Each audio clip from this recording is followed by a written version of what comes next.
həyatın qəribəliyi də ondadır ki, baxırsan dəngələr çox tez-tez dəyişir. Biraz uzağa getməyib qayıdaq keçən il Avrokubok mövsümünə. Bəlkə də ən çox tənqid olunan futbolçulardan biri ilə qapıçı Kohalski idi, həm də Buntiç idi ki, qapımız etibarlı əllərdə deyil.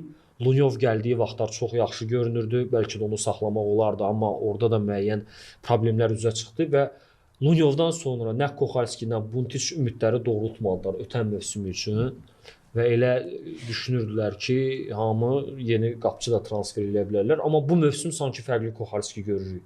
Kritik qurtarışları var, çox inamlı dayanır, çərçivəni yaxşı qoruyur və indi açıq bu barədə dəqiqliklə danışmaq olmur, amma mən də oxumuşam ki, Borussia Dortmund israrla onu heyətinə qatmaq istəyir və Qarabağ bunu rəsmən açıqlamasa da, Polşa mətbuatında gedən xəbərlərə görə Qarabağ tarixinin ən bahalı alışını məhz Kohalskini eləyib, hardasa 700-800 min avro dəyərləndirirlər bu transferi və Polşalı qapıçı, ümumiyyətlə Polşada qapıçılıq məktəbi bilirsən, çox populyardır. Polşadan yaxşı qapıçılar çıxıb və çempionatın ən perspektivli qalkiperlərindən biri idi. İndi deyilənə görə Borussia Dortmund onda maraqlıdır. Düzdür, biraz məndə şübhələr var. Niyə?